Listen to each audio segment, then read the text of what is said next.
All right, guys, we're gonna keep on going. Next one is September 24th, 1944. Remember, last chapter, the Red Cross was coming to visit. They are pretending that they're eating really well. They have music, they have school, they have all these different things. So make sure we're taking notes on that. It's been 3 months since the last time that we have that we have heard anything from Misha and his family. September 24th, 1944. The moment I hear the rumor, I tell Tommy we need to go now. Sure, it was just random women on the street, but I'm not taking any chances. But what about the last delivery? He asks. It can wait, I tell him. We quickly push the wagon back to the bakery, almost running over a few people in the process. Then we just leave the thing there, not caring that it's a third full of rolls for the Hanover barracks, one of the men's barracks. Because if those women are right, then that's a pointless delivery to begin with. Tommy and I sprint across the ghetto. And I can see on the faces of at least half of the people we pass that the rumor is spreading fast. It's been over 5 months since the last big one, which somehow only makes it worse. I stumble into our room. Franta's at one of the tables, and about half of the guys have already arrived, every one of them no more than 10 feet from him. Is it true? I say, completely out of breath. No one answers right away, but I can tell it is, because most of the kids are crying, and no one's really doing anything else. No games are being played, no books are being read, no one's even talking. They're all just frozen, especially their faces, except Kinkina, who steadily punches the table with the side of his fist. And then there's Franta, who sort of looks like he's having a conversation with himself. His eyes are darting around, his forehead wrinkled and unwrinkled and wrinkling up again. His chest expands, and he takes a deep breath. Then he holds it for a few seconds, closes his eyes, and exhales. Is it? I ask again, squeezing in between Felix and Leo at the table. Hanus nods. When? Tomorrow, Spalka says. Starting tomorrow. May take a bit, Franta finally speaks. 5,000 people can't go out in one day. 5,000? All men, 16 to 55, Hina says. All of them. Supposedly they're going to start a new labor camp somewhere, Spalka says. So that explains why the room isn't more full, because pretty much all the fathers must be going. Pavels, Erich, Kokos, and a bunch of others. All are going. Then they'll be like me. Well, sort of, anyway. Don't go. The words come out of my mouth before I realize I'm saying them. You can't. Somehow, this starts Kinkina crying. I have no choice, Franta says. I'm not a protected person. What about Gonda? I say. He's your boss's boss. He'll get you off the list. For sure he will. I mean, come on. You're the best Madrich here. Franta smiles. Well, if Gonda weren't going himself, perhaps I could. Usually when I cry, which isn't that much, I feel it coming, which lets me fight it. Mostly I win. Even when I don't, at least I have time to prepare, to go off somewhere so I can do it alone. Only now, it just happens. All at once, Franta gets blurry, and I feel like I need to blow my nose, but I don't care. When everyone's crying, what does it matter? Be sure to take some notes. We got some questions over here. What is the rumor Misha hears? Is it true? Who is leaving on the transport? The door opens and Pavel comes in, biting his bottom lip. How are they doing? Franta asks him. Pavel just shrugs his shoulders. Wait, I say. What about our room? Who's going to live with us now? All the heads not already facing Franta turn to him. They're evacuating L417. What? Why? They can't just. Most of you, Franta continues, sounding like he's telling us nothing more than the time of the afternoon. Apel, will live with your mothers. There is talk of setting up another children's barracks. But what do we do about the program? Erich says. Those remaining will do their best to continue it, Franta says. No, Kinkina says. It's not fair. It's not. Suddenly he stands up, grabs the ladder leading up to one of the bunks, and starts shaking it. What when that doesn't do anything, he starts kicking it. I watch for a couple of seconds, but eventually turn around in the time the wood cracks. Kinkina, Franta says firmly, enough. A couple of kicks later, Kinkina stops and collapses onto the beds. Franta stands up and walks over to his own bed. He puts a small suitcase out from under the bunk, places it on the bed, and begins packing. From the sound of it, I can tell that everyone who wasn't crying before is now. For a moment, Franta pauses, the muscles in his jaw sticking out. After a few seconds of doing nothing, he slams his suitcase shut and comes back to the table. But he doesn't sit down. Shpalka, he says, huh? What are the rules here? Shpalka doesn't respond. In our room, Shpalka, what are the rules? Shpalka sniffles and wipes his nose with his sleeve. Make your bed every morning. What else? Check for bed bugs. Franta nods. And keep the bathrooms clean. Someone has to do that. Good, Franta says. What else? Someone other than Shpalka. And yourself, I say. You have to keep yourself clean. Is that all? Franta asks, almost smiling. Are the Nasharam merely hygiene experts? We look around at one another the way we do when some ex-professor asks us a tough question about history or science. Nothing, that's it. Be nice, Felix says, to everyone. And share, Pedro says, even when it's hard. Be on time, Kinkina says, straight into the mattress, without even lifting up his head. A few of us laugh. Work together, Capper says. No names, Felix says. No calling people names. Franta's nodding. You see, he says, you don't need me. You already know. And stick together, I say. But this isn't sticking together. I feel something coming up my throat, but I keep talking. You're not sticking together, Franta. You're not. Yeah, a few of the boys say. Franta squeezes in between Shpalka and Felix and sits down. Felix starts crying really hard, and Franta hugs him. Felix lets out a loud moan, and I realize I wish I were sitting where he was. Eventually, Felix pulls away, crosses his arms on the table, and buries his head in there, face down. Franta places his hand on Felix's back. You know, Franta says, I used to have a cousin, Sasha, 9 years older than me. He lived in Prague. I'm from Brno. So I didn't see him so often, but whenever I did, I always thought, wow, Sasha is so old. One of my first memories is from the weekend of his bar mitzvah. 13 might as well have been 25 as far as I was concerned. And when we would play soccer together, felt like I was playing with a member of the national team. And at my bar mitzvah, he made a speech as the oldest cousin, just like any other adult. Big cousin Sasha. But, do you know something? The last time I saw him in 1939, I thought for the very first time, he's only 9 years older than me. Only. Because I was a man too. The years between us didn't matter so much anymore. Francis stood up and walked around the table. Soon you'll be men too, all of you. Soon we'll be peers. A few years from now, you'll be walking down the street on your way to work, perhaps with a tie around your neck. You will. Don't laugh. It happens, even to the best of us. And you'll see your old friend Franta, and we'll stop and have a beer. We will. Franta pats me on the shoulder. I wish he'd keep his hand there forever. It's what men do sometimes.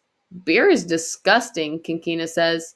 They call this one of the boys' room, Franta says. But you're not boys, not anymore. Not after the last few years. The Nazis stole that from you, too. They stole the last years of your childhood from you. You're men already, and you know this. You are men, and as men you will carry on without me. I was only one member of the Nasharim, and the Nasharim are much bigger than one person. All you need to do is support one another, and remember how we do things here. That is all. You'll carry on without me. Do you understand? And that, Franta's eyes grow wide, and he takes an extra deep breath. That includes pillow fights, even if you are men. All right, make sure we're taking notes. What are the rules of the Nasharim? What does Franta say the Nazis stole from the boys? Franta walks over to the ladder, climbs up, and sits down on the top bunk. Look at you, the Nasharim, he says, clearing his throat. No one says anything for a while, until Franta speaks again, his eyes red. I love all of you, like brothers, every last one of you. Promise me you'll remember that. Promise. The room is silent. A few of us are still crying, but only a few. Franta, Felix finally says, is your cousin Sasha? Is he here at Terezin?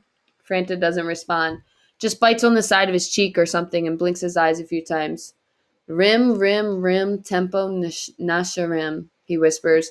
In fact, he whispers it so quietly, I'm not sure that what he said until he whispers it again, no louder than the first time. Rim, rim, rim, tempo, nasharim. Rim, rim, rim, tempo, nasharim. A few of the others join in this time. Rim, rim, rim, tempo, nasharim. I say it as well, though it's still barely audible. Rim, rim, rim, tempo, nasharim. Everyone's saying it now, but it's still just a whisper, which somehow, I don't know how, makes it feel more powerful than ever before. Even more powerful than the day we screamed it with everything we had after winning the soccer championship. I close my eyes and hear each person saying it separately and together, our voices mixing and not mixing in the air, all at the same time. Rim, rim, rim, tempo nasharim, kinkina, pudlana, pavo, brenna, capper.